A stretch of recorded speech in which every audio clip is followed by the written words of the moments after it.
ब्रिजटन season 4 part 1 explained. इससे पहले अगर आपने चैनल को सब्सक्राइब नहीं किया तो सब्सक्राइब लाजमी कर लेना।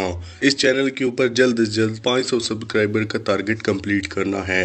ब्रिजटन का खूबसूरत वर्ल्ड फिर से रोमांस और सोसाइटी के स्ट्रिक्ट रूल से भरा हुआ है। सीजन 4 जो 2 पार्ट्स में आने वाला है अपनी कहानी के सेंटर बनाता है बेंडिट ब्रिजटन और सोफी बैकेट के लॉन्ग अवेटेड लव स्टोरी को।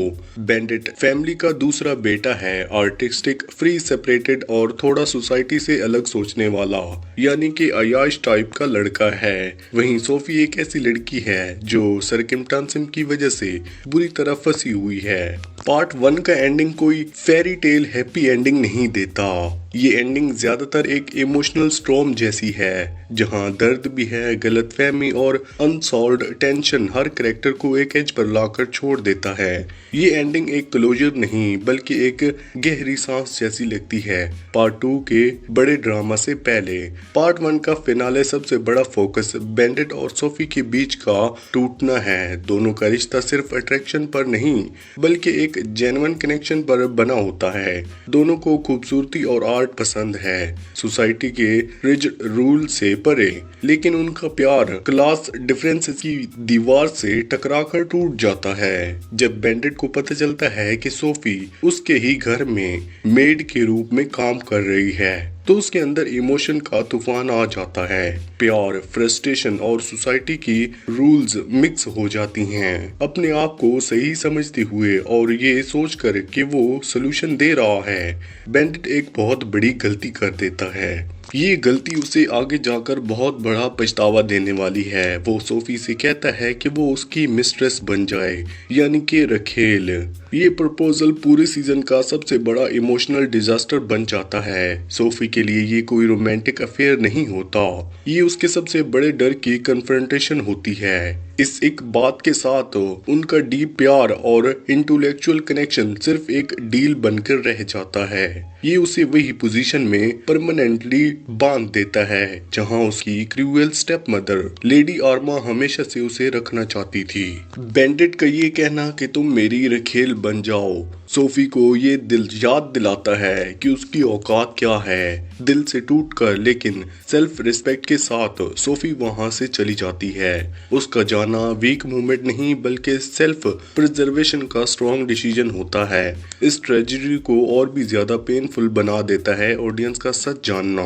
बेंडिट को अभी तक ये पता ही नहीं होता कि जिस मेड को उसने इंसल्ट किया वही वो लेडी, बाल वाली मिस्ट्री वुमन जिसे वो इतने टाइम से ढूंढ रहा था। ये आयरनी हुआ, बेंडिट अपनी ड्रीम वुमन को बिल्कुल करीब होता है और फिर उसे खुद के हाथों से ही खो देता है, सिर्फ इसलिए क्योंकि वही सोसाइटी के रूल्स फॉलो करता है जिन्हें वो खुद नफरत करता था। बेंडिट और सोफी के अलावा फिनाले बाकी कैरेक्टर्स की कहानियों को भी स्मार्टली मूव करता है। वॉयलेंट ब्रिजटन जो हमेशा ट्रेडिशन और ट्रू लव की सिंबल रही है, अब अपनी जिंदगी के एक नए चैप्टर में कदम रख रही है। उसका secret romance Lord Marcus Anderson के साथ आगे बढ़ता है और दोनों के बीच इंटीमेसी होती है। ये डिसीजन वॉयलेंट के लिए एक तरफ लिबरेटिंग है लेकिन दूसरी तरफ रिस्की भी। अपने बच्चों के लिए वो इस रिश्ते को सीक्रेट रखना चाहती थी जो आगे चलकर और कॉम्प्लिकेशन ला सकता है। जो वॉयलेंट हमेशा अपने बच्चों के लिए परफेक्ट मैचेस अरेंज करती है, आज वही खुद एक ऐसे शेड्यूल पोजीशन में आ जाती है जो उसकी फैमिली की सालों से बनी हुई क्लीन रेपुटेशन को खतरे में डाल सकती है। अब उसके सामने एक बड़ा कॉन्फ्लिक्ट खड़ा है, माँ होने की जिम्मेदारी और अपने पर्सनल खुशी के बीच का क्लैश। एक बहुत स्मार्ट नैरेटिव मूव में है। विलेन लेडी आर्मा अपना पूरा होम साउंड शिफ्ट कर लेती है और वो भी ब्रिजटन के बिल्कुल पास गवर्नर सिक्योर में। ये सिर्फ एक एड्रेस चेंज नहीं है बल्कि एक क्लियर वॉर डिक्लेरेशन है। लेडी आर्मा सोशल गेम खेलने और लोगों को मैनिपुलेट करने में एक्सपर्ट है। अब वो डायरेक्टली सब कुछ देख सकती है और इंटरफेयर भी कर सकती है है। उसकी प्रीसेंस सोफी के लिए एक टिकिंग टाइम बॉम्ब जैसा बन गया है। सोफी का सीक्रेट और उसकी सेफ्टी अब पहले से कहीं ज्यादा डेंजर में है। कभी जो बॉन्ड क्वीन चार्लेट और लेडी डेनबरी के बीच अनब्रेकेबल लगता था, अब उसमें भी दरारें आने लगती हैं। एगेथा अपनी होमलैंड से दोबारा जुड़ना चाहती है, लेकिन क्वीन इस विश को रिजेक्ट कर देती है जैसे कोई प्रपोजल बेट्रेयल हो। पावर और पर्सनल हिस्ट्री का ये कॉन्फ्लिक्ट और ज्यादा बढ़ जाता है।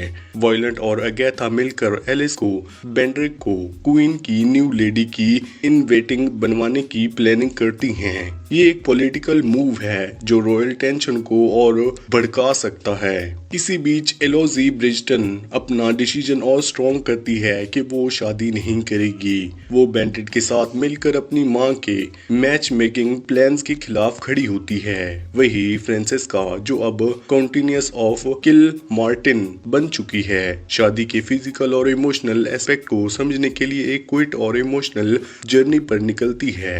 एक सॉफ्ट और वल्नरेबल मोमेंट में वो एडवाइस लेने के लिए पेनेलोपी उसके पास जाती है। पेनेलोपी जो अब ऑफिशियली ब्रिजटन बन चुकी है, अब अपनी डबल लाइफ जी रही होती है, लेडी विसलडाउन के रूप में। लेकिन इस बार उसकी राइटिंग में पहली जैसी जहरीले वर्ड नहीं है। शायद उसकी खुद की हैप्पी एंडिंग ने उसे थोड़ा सॉफ्ट बना दिया है। पार्ट 1 का एंडिंग सीजन के सेंट्रल थीम को और स्ट्रॉन्ग बना देता है। रियल मास्क अब सोसाइटी के मेटाफोर मास्क से रिप्लेस हो चुका है। सोफी एक ओबीडियंट मेड के मास्क में, बेंडिट एक प्रिविलेज्ड जेंटलमैन के मास्क में और वॉयलेंट एक परफेक्ट अनपिचेबल मैट्रिक के मास्क में। फिनाले असल में इन मास्क को पहने रहने के लिए पेन और प्रेशर के बारे में है। सोफी का बेंडिट को रिजेक्ट करना सिर्फ हार्ट ब्रेक नहीं, ये एक क्लियर मैसेज है। वो उस रोल को एक्सेप्ट करने से मना कर रही है। क्लास डिवाइड जो हमेशा ब्रिजटन वर्ल्ड में बैकग्राउंड नॉइस की तरह रही है, यहाँ असली विलन बनकर सामने आता है। गॉसिप करने वाले लॉर्ड्स और लेडीज से भी ज्यादा डेंजरस। साथ ही स्टोरी ये भी एक्सप्लोर करती है कि रोमांटिक ड्रीम्स और हार्श रियलिटी के बीच का गैप कितना दर्दनाक हो सकता है। बेंडिट असल में एक आइडिया से प्यार करता था, एक सपने से। वो लेडी इनस्लेवर जो उसके लिए ऑलमोस्ट एक परफेक्ट फैंटेसी बन चुकी है। प्रॉब्लम ये है कि जब उसके सामने रियल सोफी खड़ी होती है, एक फ्लैश एंड ब्लड इंसान जो उसकी सोच को चैलेंज करती है, तो बेंडिट उस दोनों को साथ एक्सेप्ट नहीं कर पाता। उसकी सबसे बड़ी गलती ये होती है कि वो खुद सोफी को अपनी दुनिया का हिसाब से फिट करना चाहता है, इसलिए नहीं कि वो अपनी दुनिया को सोफी के लिए बदले। वो उसे एक ऑलरेडी बना हुआ बॉक्स में डाल देता है, मिस्ट्रेस का बॉक्स, जबकि उसकी पूरी दुनिया का नए तरीके से देखना चाहिए था। जैसे ही पार्ट 1 का स्टेन गिरता है, स्टोरी अपने सबसे डार्क पॉइंट पर पहुंच जाती है। लेकिन यहाँ से रिडेम्पशन का पार्ट शुरू हो जाता है जो पार्ट 2 में कंटिन्यू होगा। पार्ट 2 26 फरवरी को रिलीज हो रहा है। अब सबसे बड़ा सवाल सिर्फ एक ही है, सोफी की असली पहचान कब और कैसे सामने आएगी। सीजन का सबसे इमोशनल मोमेंट तब आएगा जब बेंडिट को पता चलेगा कि सोफी बेकेट ही वही लेडी है जिसे वो इतने टाइम से ढूंढ रहा था। सिर्फ सॉरी बोलना काफी नहीं होगा, बेंडिट को एक बड़ा सिंसियर और पब्लिक गेस्टर करना पड़ेगा जिसमें वो सोफी को हर सांस में अपना इक्वल मानता हुआ देखे। उसकी रिकॉन्सिलेशन शायद तब होगी जब बेंडिट पब्लिकली सोफी के लिए स्टैंड लेगा, अपनी रिपुटेशन और टोन के रूल्स को दांव पर लगाते हुए। वहीं सोफी को अपना जर्नी भी बहुत इंपॉर्टेंट होगा।